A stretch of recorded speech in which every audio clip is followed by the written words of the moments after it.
Hello friends, welcome to the success Kendra. दोस्तों, आज हम प्राचीन इतिहास के लेक्चर नंबर 2 को डिस्कस करेंगे। इस लेक्चर में हम पहले थ्योरी को डिस्कस करेंगे और अंत में इस पर आधारित प्रीवियस ईयर में पूछे गए एमसीक्यू को सॉल्व करेंगे। तो चलिए फ्रेंड्स, आज का सेशन स्टार्ट करते हैं। चैनल पर अगर आप नए हैं तो चैनल को सब्सक्राइब करके बेल आइकन को प्रेस कर लीजिएगा, ताकि जब भी मैं वीडियो अपलोड करूं उसका नोटिफिकेशन आपको सबसे पहले मिल जाए। तो फ्रेंड्स, जैसे कि मैंने बताया कि आज हमारा लेक्चर नंबर 2 है और इस लेक्चर में हम शुंग वंश, कण्व वंश, सातवाहन वंश, कुषाण वंश, गुप्त वंश, पुष्यभूति वंश या फिर कहें वर्धन वंश के बारे में इस लेक्चर में चर्चा करेंगे। पार्ट 1 में हमने हर्यंक वंश, शिशुनाग वंश, नंद वंश और मौर्य वंश के बारे में पूरे डिटेल के साथ डिस्कस कर लिया था और इस पर आधारित एमसीक्यू को भी हमने कवर कर लिया था। अगर आपने इस वीडियो को नहीं देखा है तो इसका लिंक मैंने आपकी सुविधा के लिए डिस्क्रिप्शन बॉक्स में दे दिया है, आप एक बार ज़रूर देख लीजिएगा। तो चलिए आज का सेशन स्टार्ट करते हैं। तो जैसे कि हमने पार्ट 1 में पढ़ा था कि मौर्य वंश के अंतिम शासक बृहद्रथ की हत्या उसकी सेनापति पुष्यमित्र शुंग ने कर मगध पर शुंग वंश की नींव रखी थी। पूर्वी भारत, मध्य भारत और दक्कन में मौर्यों के स्थान पर कई स्थानीय शासक सत्ता में आए। इनमें से एक है शुंग वंश। शुंग वंश का जो कार्यकाल रहा था शासन का, वो 187 ईसा पूर्व से लेकर के 75 ईसा पूर्व तक रहा था। शुंग वंश की स्थापना पुष्यमित्र शुंग ने किया था। तो आइए सबसे पहले हम पुष्यमित्र शुंग के बारे में जान लेते हैं। शुंग वंश का संस्थापक पुष्यमित्र शुंग था, जिसने सफल विद्रोह के द्वारा अंतिम मौर्य शासक बृहद्रथ की हत्या कर इस वंश की नींव डाली। बाणभट्ट के हर्षचरित, अब देखिएगा हर्षचरित की रचना किसने की है? बाणभट्ट ने की है। तो ध्यान रखिएगा, बाणभट्ट के हर्षचरित्र से यह जानकारी मिलती है कि मौर्य शासक बृहद्रथ की हत्या उसके सेनापति पुष्यमित्र शुंग ने की थी। तो देखिए यहाँ से आपको 2-3 क्वेश्चन बन जाएंगे। पहला तो बाणभट्ट की रचना कौन सी है? हर्षचरित। मौर्य शासक बृहद्रथ अंतिम मौर्य शासक था। उसके बाद उसका सेनापति कौन था? पुष्यमित्र शुंग था, जिसने उसकी हत्या करके मगध पर एक नए शासन शुंग वंश की नींव रखी थी। आगे देखिएगा, धनदेव के अयोध्या अभिलेख पुष्यमित्र शुंग के द्वारा 2 अश्वमेध यज्ञ करवाने की जानकारी देता है। तो ध्यान रखिएगा, पुष्यमित्र शुंग ने 2 अश्वमेध यज्ञ करवाए थे और ये जो अश्वमेध यज्ञ था पुष्यमित्र शुंग का, उसको पतंजलि ने संपन्न करवाए थे। पुष्यमित्र शुंग ने इंडो यूनानी शासक मिनांडर को पराजित किया था। मोस्ट पीवीआई पॉइंट है, याद रखिएगा किस इंडो यूनानी शासक को पुष्यमित्र शुंग ने पराजित किया था? तो मिनांडर को। पुष्यमित्र शुंग ने भरहुत स्तूप का निर्माण करवाया था तथा सांची के स्तूप के चारों ओर 4 दीवारी का निर्माण करवाया था। ध्यान रखिएगा, भरहुत स्तूप का निर्माण किसने करवाया था? पुष्यमित्र शुंग ने। और सांची के स्तूप का निर्माण अशोक ने करवाया था, लेकिन पुष्यमित्र शुंग ने इसके चारों ओर 4 दीवारी का निर्माण करवाया था। शुंग शासकों की राजधानी विदिशा थी। विदिशा मध्य प्रदेश में है, वर्तमान में मध्य प्रदेश में है। तो ध्यान रखिएगा, शुंग शासकों की राजधानी कहाँ थी? विदिशा थी। उसके बाद अग्निमित्र आता है। पुष्यमित्र शुंग के पश्चात उसका पुत्र अग्निमित्र शासक हुआ। तो ध्यान रखिएगा, अग्निमित्र किस वंश का शासक है? शुंग वंश का। कालिदास के सुप्रसिद्ध काव्य मालविकाग्निमित्र आपने सुना भी होगा और पढ़ा भी होगा। मालविकाग्निमित्र का मुख्य जो नायक था वो अग्निमित्र ही है। मालविकाग्निमित्र में मालविका और अग्निमित्र की प्रेम कहानी वर्णित है। मालविकाग्निमित्र में अग्निमित्र के अमात्य परिषद का उल्लेख मिलता है। इंपॉर्टेंट पॉइंट है, ध्यान रखिएगा, कहाँ से मिलता है अमात्य परिषद का उल्लेख? मालविकाग्निमित्र में। अग्निमित्र के उत्तराधिकारी होते हैं सुज्येष्ठ, वसुमित्र, ब्रजमित्र और भागभद्र। अंतिम शुंग शासक देवभूति था, जिसकी हत्या उसके मंत्री वासुदेव ने कर दी। आगे देखिएगा, आगे है कण्व वंश, जिसका शासन 75 ईसा पूर्व से लेकर के 30 ईसा पूर्व तक रहा था। अंतिम शुंग शासक देवभूति की हत्या उसके सेनापति वासुदेव ने 75 ईसा पूर्व में कर दी और मगध पर कण्व वंश की स्थापना की। इस वंश में केवल 4 शासक हुए। कण्व वंश में केवल 4 शासक हुए, वासुदेव, भूमिमित्र, नारायण और सुशर्मण। सुशर्मण जो था ये कण्व वंश का अंतिम शासक था। सुशर्मण की हत्या सिमुक ने कर दी। अगला वंश आता है इस पर सातवाहन वंश। सातवाहन वंश का संस्थापक जो था वो सिमुक था। सिमुक ने 60 ईसा पूर्व में कर्ण वंश के शासक, जो आखिरी शासक था कर्ण वंश का, सुशर्मन, उसकी हत्या कर दी और सातवाहन वंश की स्थापना की। सातवाहन वंश के जो शासक थे उनके बारे में जानते हैं। सिमुक जो सातवाहन वंश का संस्थापक था, उसके बाद कृष्ण, सातकर्णी प्रथम, हाल, गौतमी पुत्र सातकर्णी, वशिष्ठी पुत्र पुलुमावी और यज्ञश्री सातकर्णी। गौतमी पुत्र सातकर्णी इस वंश का सबसे प्रतापी शासक था। याद रखिएगा, प्रश्न पूछा जाता है कि सातवाहन वंश का सबसे प्रतापी शासक कौन था, तो गौतमी पुत्र सातकर्णी। नेक्स्ट देखिएगा फ्रेंड, वशिष्ठी पुत्र पुलुमावी आंध्र प्रदेश पर विजय प्राप्त करने के बाद प्रथम आंध्र सम्राट कहलाया। याद रखिएगा, वशिष्ठी पुत्र पुलुमावी आंध्र प्रदेश पर विजय प्राप्त करने के बाद प्रथम आंध्र सम्राट कहलाया। आपको ध्यान रखते चलना है कि कौन से जो राजा हैं वो किस वंश से थे। तो वशिष्ठी पुत्र पुलुमावी सातवाहन वंश का था, गौतमी पुत्र सातकर्णी सातवाहन वंश का था। सातवाहन शासकों के समय के प्रसिद्ध साहित्यकार हाल एवं गुणाढ़ थे। तो ये भी इंपॉर्टेंट है, इसको भी जरूर ध्यान रखिएगा। ब्राह्मणों को भूमि अनुदान देने की प्रथा का आरंभ सातवाहन शासकों ने ही सर्वप्रथम किया था। सातवाहन राज्य ने उत्तर और दक्षिण भारत के बीच सेतु का काम किया था। उत्तर और दक्षिण भारत को इन्होंने जोड़ने का कार्य किया था। सातवाहनों के समय कार्ले का चैत्य एवं अमरावती कला का विकास हुआ था।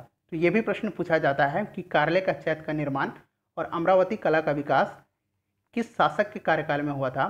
तो याद रखिएगा, ये सातवाहन वंश के शासक थे, इन्हीं के कार्यकाल में हुआ था। नेक्स्ट देखिएगा, कुषाण वंश। कुषाण जो थे ये ईचू और तोखरी कहलाते थे। कुषाण जो थे वीचू और तोखरी कहलाते थे। यूची नामक कबीला 5 कुलों में बटा था। कुषाण उन्हीं कुलों में से एक थे। आरंभिक कुषाण शासकों ने बड़ी संख्या में स्वर्ण मुद्राओं को जारी किया। कुषाणों की स्वर्ण मुद्राएं जो थी वो धातु की शुद्धता में गुप्त शासकों के स्वर्ण मुद्राओं से उत्कृष्ट थी। तो ये भी प्रश्न पूछा जाता है, तो आप ध्यान रखिएगा, कुषाण जो थे यूचू और तोखरी कहलाते थे। ठीक है फ्रेंड्स, कुषाणों को सर्वाधिक ताम्र सिक्के चलाने का श्रेय प्राप्त है। प्रश्न पूछा जाता है कि सर्वाधिक ताम्र सिक्के किसने चलवाए थे, तो याद रखिएगा कुषाण। कुषाणों की पहली राजधानी आधुनिक पाकिस्तान में अवस्थित पुरुषपुर, जो कि अब पेशावर कहलाता है, वहां थी। कुषाणों की द्वितीय राजधानी मथुरा थी। दूसरी राजधानी जो थी कुषाणों की वो मथुरा थी। कुषाण वंश का संस्थापक कुजुल कडफिसेस था और इस वंश का सबसे प्रतापी शासक जो था वो कनिष्क था। आइए जानते हैं कुजुल कडफिसेस के बारे में, जिसने कुषाण वंश की स्थापना की थी। इसका कार्यकाल 15 ईस्वी से लेकर के 65 ईस्वी तक रहा था। कुजुल कडफिसेस को कडफिसेस फर्स्ट भी कहा जाता है। ठीक है, याद रखिएगा, कडफिसेस प्रथम के नाम से भी कुजुल कडफिसेस को जाना जाता है। इसने रोमन सिक्कों की नकल करके तांबे के सिक्के ढलवाई और महाराजा धीराज की उपाधि धारण की। उसके बाद कुजुल कडफिसेस के बाद भीम कडफिसेस राजा बनता है और इसका कार्यकाल 65 ईस्वी से लेकर के 78 ईस्वी तक रहता है। कुजुल कडफिसेस की मृत्यु के बाद भीम कडफिसेस, ध्यान रखिएगा, भीम कडफिसेस को कडफिसेस द्वितीय के नाम से भी जाना जाता है। कुजुल कडफिसेस को कडफिसेस 1 और भीम कडफिसेस को कडफिसेस 2 के नाम से जाना जाता है। यह भारत में कुषाण शक्ति का वास्तविक संस्थापक माना जाता है। ये भी इंपॉर्टेंट पॉइंट है, नोट कीजिएगा इसको कि कुषाण वंश का वास्तविक संस्थापक किसको माना जाता है, तो भीम कडफिसेस को। इसके सिक्कों पर शिव की आकृति, नंदी बैल और त्रिशूल अंकित हैं, जो उसके शैव धर्म में आस्था के द्योतक हैं। तो प्रश्न इस तरह से भी पूछा जाता है कि किसके सिक्के पर शिव की आकृति, नंदी बैल की आकृति और त्रिशूल अंकित है। तो याद रखिएगा, भीम कडफिसेस के। भारत में सर्वप्रथम स्वर्ण सिक्के चलाने का श्रेय भीम कडफिसेस को ही है। ये भी इंपॉर्टेंट पॉइंट है। उसके बाद भीम कडफिसेस के बाद कनिष्क शासक बनता है, जो कि कुषाण वंश का सबसे प्रतापी राजा होता है। कनिष्क सर्वाधिक विख्यात कुषाण शासक था। इतिहास में 2 कारणों से उसका नाम प्रसिद्ध है। पहला कारण है उसने 78 ईस्वी पूर्व में एक शक संवत चलाया था। याद रखिएगा, शक संवत किसने चलाया था, कनिष्क ने चलाया था। और कब चलवाया था, तो ये आप सन भी याद रखिएगा, 78 ईस्वी में। दूसरा जो था, उसने बौद्ध धर्म का मुक्त हृदय से संपोषण और संरक्षण किया था। इस तरह से भी प्रश्न पूछा जाता है कि किस कुषाण शासक ने बौद्ध धर्म का मुक्त हृदय से संपोषण और संरक्षण किया था, तो याद रखिएगा कनिष्क ने। कनिष्क ने कश्मीर में कनिष्कपुर तथा तक्षशिला में सिरकप में एक नए नगर की स्थापना की थी। कनिष्क ने पार्श्व की सलाह पर बौद्धों की चतुर्थ संगति का आयोजन कश्मीर के कुंडल वन विहार में की, जिसकी अध्यक्षता वसुमित्र तथा उपाध्यक्षता अश्वघोष ने की थी। तो चतुर्थ जो बौद्ध संगति थी वो कनिष्क के शासनकाल में कश्मीर में आयोजित की गई थी, जिसके अध्यक्ष कौन थे? वसुमित्र थे और उपाध्यक्ष अश्वघोष थे। इसी संगति में बौद्ध धर्म के महायान संप्रदाय को अंतिम रूप दिया गया। कनिष्क बौद्ध धर्म के महायान संप्रदाय का अनुयायी था। कनिष्क का राजवैद्य आयुर्वेद का विख्यात विद्वान चरक था। याद रखिएगा, प्रश्न पूछा जाता है कि आयुर्वेद के जो विद्वान चरक थे वे किसके समकालीन थे, किसके दरबार में रहते थे? तो कनिष्क के। और चरक की जो रचना है वो चरक संहिता है। कनिष्क के राजकवि अश्वघोष थे, जिन्होंने बौद्धों का रामायण बुद्ध चरित्र की रचना की। इंपॉर्टेंट पॉइंट है, बुद्ध चरित्र की रचना किसने की थी? अश्वघोष ने की थी।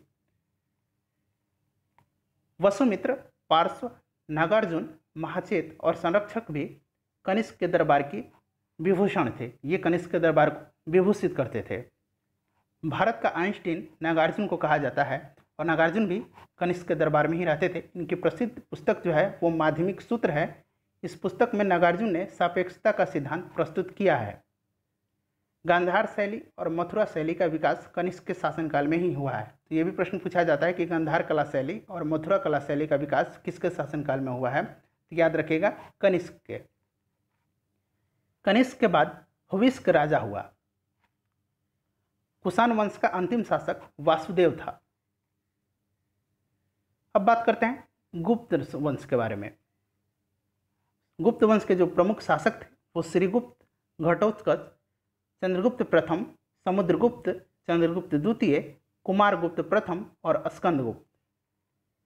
बात करते हैं गुप्त वंश के संस्थापक श्रीगुप्त के बारे में। श्रीगुप्त का जो शासनकाल रहा था वो 240 ईस्वी से लेकर के 280 ईस्वी तक रहा था। गुप्त वंश का संस्थापक श्रीगुप्त था। श्रीगुप्त ने महाराज की उपाधि धारण की थी।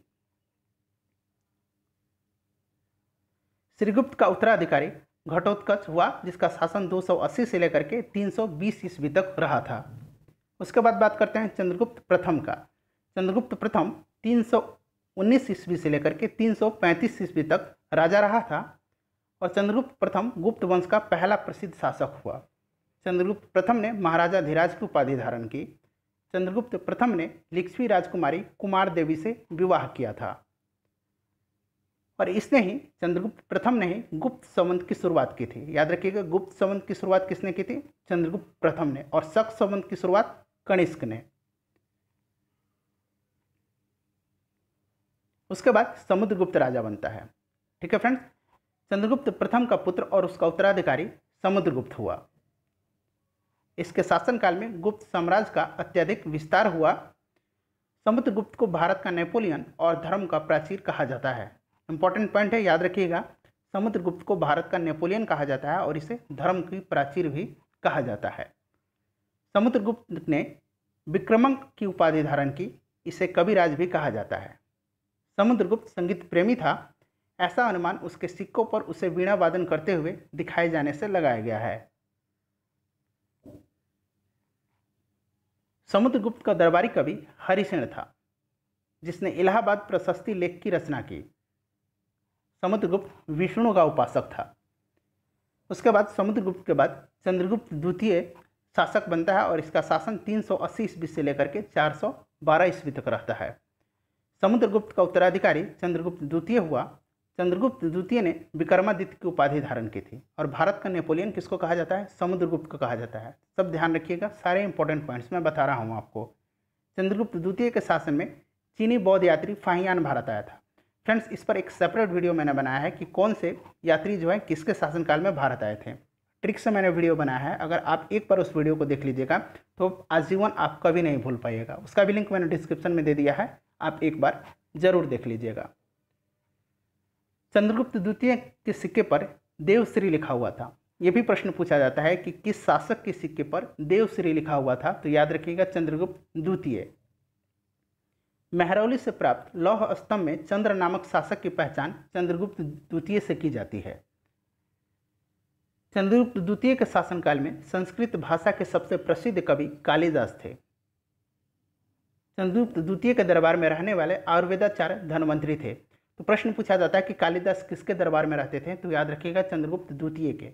धन्वंतरी जो प्रसिद्ध आयुर्वेदाचार्य थे ये किसके दरबार में रहते थे, तो ये चंद्रगुप्त द्वितीय के दरबार में रहते थे। चरक किसके दरबार में रहते थे, तो अभी हमने पढ़ा है कि चरक कनिष्क के दरबार में रहते थे। प्रसिद्ध गणितज्ञ आर्यभट्ट चंद्रगुप्त द्वितीय के दरबार में ही रहते थे। आर्यभट्ट ने आर्यभट्टियम एवं सूर्य सिद्धांत नामक ग्रंथ लिखे हैं। आर्यभट्ट ने सर्वप्रथम बताया कि पृथ्वी सूर्य के चारों ओर घूमती है। प्रसिद्ध खगोल शास्त्री वराहमिहिर, ब्रह्मगुप्त और अमर सिंह भी चंद्रगुप्त द्वितीय के दरबार को विभूषित करते थे। उसके बाद कुमारगुप्त प्रथम शासक बनता है, जिसका शासन 415 से लेकर के 455 ईस्वी तक रहता है। चंद्रगुप्त द्वितीय का उत्तराधिकारी कुमारगुप्त या कहें इसी का नाम गोविंद गुप्त था। ये चंद्रगुप्त प्रथम का उत्तराधिकारी होता है। कुमारगुप्त प्रथम के शासन में नालंदा विश्वविद्यालय की स्थापना की गई थी। मोस्ट पीवीआई पॉइंट है, याद रखिएगा, नालंदा विश्वविद्यालय की स्थापना कुमारगुप्त के समय में की गई थी। उसके बाद स्कंदगुप्त राजा बनता है। कुमारगुप्त प्रथम का उत्तराधिकारी स्कंदगुप्त हुआ। कहोम अभिलेख से विहित है कि इसने शुक्रादित्य की उपाधि धारण की थी। स्कंदगुप्त ने कौन सी उपाधि धारण की थी, शुक्रादित्य की। स्कंदगुप्त गुप्त वंश का अंतिम प्रतापी शासक था और स्कंदगुप्त ने गिरनार पर्वत पर स्थित सुदर्शन झील का पुनर्निर्माण करवाया था। हुणों का आक्रमण जो हुआ था वो गुप्त साम्राज्य के समय स्कंदगुप्त के ही शासनकाल में हुआ था। तो प्रश्न पूछा जाता है कि हुणों का आक्रमण किसके समय हुआ था, तो स्कंदगुप्त के समय। अंतिम गुप्त शासक विष्णुगुप्त था।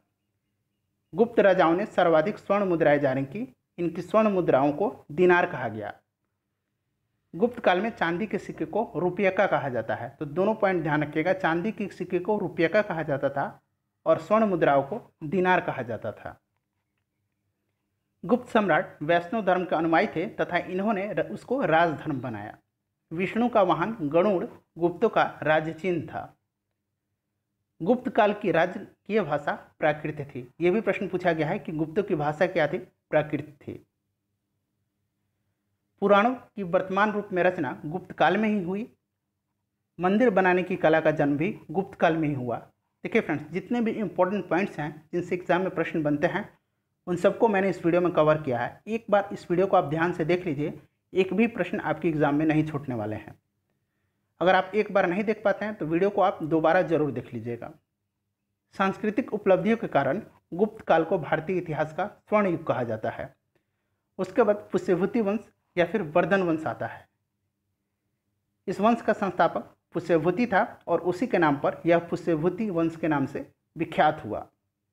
इसकी राजधानी थानेसर थी। थानेसर जो अभी वर्तमान में हरियाणा के आसपास में है। इस वंश के बाद इसका सबसे जो पहला शासक प्रतापी शासक होता है वो प्रभाकर वर्धन होता है। प्रभाकर वर्धन इस वंश की स्वतंत्रता का जन्मदाता था तथा प्रथम प्रभावी शासक था।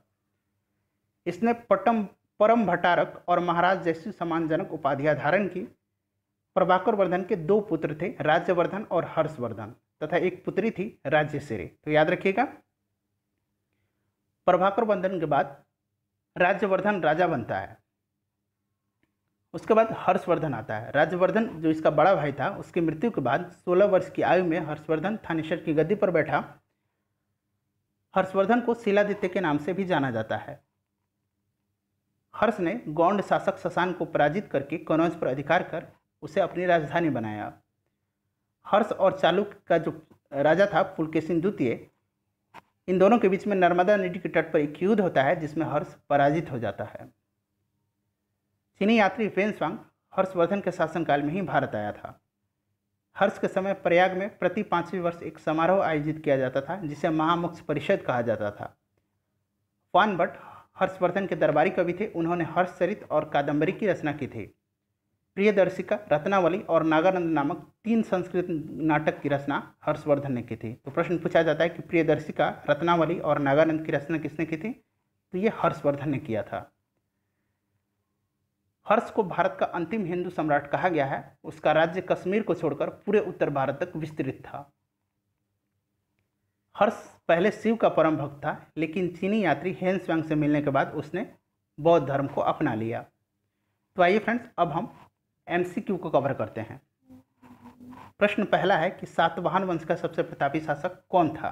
3 सेकंड में आप करेक्ट आंसर चुन लीजिए, उसके बाद मैं आंसर आपको बता दूंगा। तो सातवाहन वंश का सबसे प्रतापी शासक था गौतमीपुत्र सातकर्णी, यानी ऑप्शन ए इसका सही आंसर है। दूसरा प्रश्न है कि सातवाहन वंश का संस्थापक कौन था। तो सातवाहन वंश का संस्थापक कौन था, ये सिमुक था, ऑप्शन डी करेक्ट आंसर है। तीसरा प्रश्न देखिएगा, भरहुत स्तूप का निर्माण किसने करवाया था। तो अभी हमने पढ़ा था कि भरहुत स्तूप का निर्माण पुष्यमित्र शुंग ने करवाया था और सांची के स्तूप के बाहर चारदीवारी का निर्माण करवाया था। महर्षि पतंजलि किसके दरबार में रहते थे। तो ये रहते थे पुष्यमित्र शुंग के दरबार में, और इन्होंने ही पुष्यमित्र शुंग का, जिसने 2 अश्वमेध यज्ञ करवाए थे, उसको संपन्न करवाया था महर्षि पतंजलि ने। कुषाण वंश के प्रति प्रसिद्ध राजा का नाम बताइए। तो कुषाण वंश का सबसे प्रसिद्ध जो शासक था वो कौन था, कनिष्क था। ऑप्शन बी इसका सही आंसर हो जाएगा। कनिष्क किस वर्ष राज सिंहासन पर बैठा। तो ये बैठा था 78 ईस्वी में, और इसी समय सिंहासन पर बैठने के समय ही इसने शक समन चलाया था। बौद्ध धर्म का संरक्षण कुषाण शासक कौन था। तो अभी हमने पढ़ा था कि बौद्ध धर्म का जो संरक्षण किसने किया था, कनिष्क ने किया था। ऑप्शन सी इसका सही आंसर है। 8वां प्रश्न देखिए, गांधार कला और मथुरा कला किसके शासनकाल में पनपी। तो ये पनपी थी कनिष्क के शासनकाल में। नेक्स्ट क्वेश्चन देखिएगा, कुषाण वंश का सबसे अंतिम शासक कौन था। तो कुषाण वंश का सबसे अंतिम शासक जो था वो था वासुदेव। इंपॉर्टेंट है, ध्यान रखिएगा। 10 नंबर देखिए, चरक किसके राज्य चिकित्सक थे। तो चरक जो थे ये कनिष्क के राज्य चिकित्सक थे। देखिए कितनी आसानी से आप प्रश्न को सॉल्व कर पा रहे होंगे। 11 नंबर है, कनिष्क के शासनकाल में किस बौद्ध संगति का आयोजन किया गया। तो ये किया गया था चतुर्थ बौद्ध संगति का आयोजन कश्मीर के कुंडल वन में।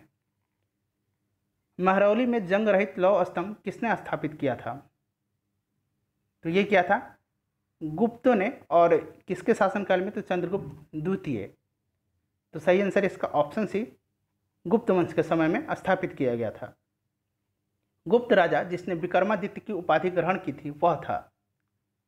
तो विक्रमादित्य की उपाधि धारण करने वाला वह कौन गुप्त शासक था, वो था चंद्रगुप्त द्वितीय। गुप्त काल में चांदी के सिक्के को क्या कहते हैं। तो गुप्त काल में चांदी के सिक्के को रुपया का कहा जाता था और स्वर्ण मुद्राओं को दिनार कहा जाता था। तो सोने की जो मुद्राएं थी उसको दिनार कहा जाता था।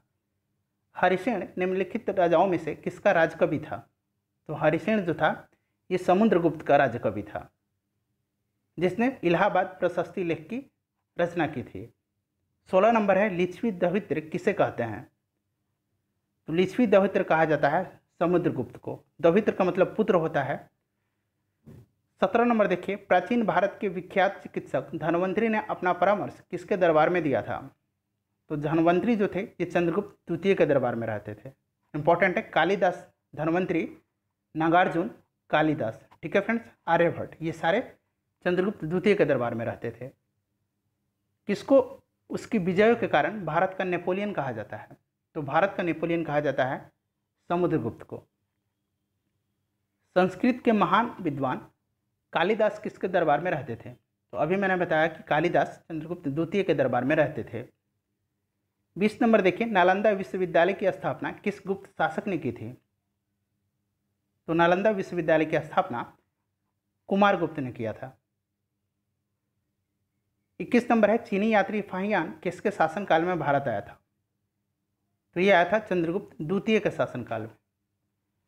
22 नंबर देखिएगा, हर्षवर्धन को निम्नलिखित में से किसने नर्मदा नदी के तट पर हुई युद्ध में पराजित किया था। तो ये क्या था, चालुक्य वंश के राजा पुलकेशिन द्वितीय ने। ऑप्शन बी इसका सही जवाब है। 23 नंबर है, चीनी यात्री हेन्सवांग किसके शासनकाल में भारत आया था। तो हेन्सवांग जो आया था ये हर्षवर्धन के शासनकाल में भारत आया था, और फाहियान चंद्रगुप्त द्वितीय के शासनकाल में भारत आया था। तो सही आंसर है ऑप्शन ए, हर्षवर्धन। निम्नलिखित में से कौन हर्षवर्धन के दरबारी कवि थे। तो हर्षवर्धन के दरबारी कवि बाणभट्ट थे। इनमें से कौन सी रचना हर्षवर्धन की नहीं है। तो सही आंसर है इसका ऑप्शन है हर्षचरित। हर्षचरित जो है वान भट्ट की रचना है। नागानंद, रत्नावली और प्रियदर्शिका जो नाटक है वो हर्षवर्धन की रचना है। 26 नंबर है कादम्बरी किसकी रचना है। फ्रेंड्स, इस प्रश्न का आंसर आपको कमेंट बॉक्स में देकर बताना है और मुझे पूरी उम्मीद है कि आज का जो सेशन था वो आपको काफ़ी पसंद आया। तो देखिए, इस तरह से हमने प्राचीन इतिहास जो मगध साम्राज्य था उसको हमने कवर कर लिया है। पार्ट 1 को आप जरूर देख लीजिएगा, उसका लिंक मैंने डिस्क्रिप्शन में दे दिया है। चैनल पर अगर नया है तो चैनल को सब्सक्राइब करके बेल आइकन को प्रेस कर लीजिए ताकि जब भी वीडियो मैं अपलोड करूँ उसका नोटिफिकेशन सबसे पहले आपको मिल जाए। मिलते हैं फ्रेंड्स नेक्स्ट वीडियो में। Thanks for watching.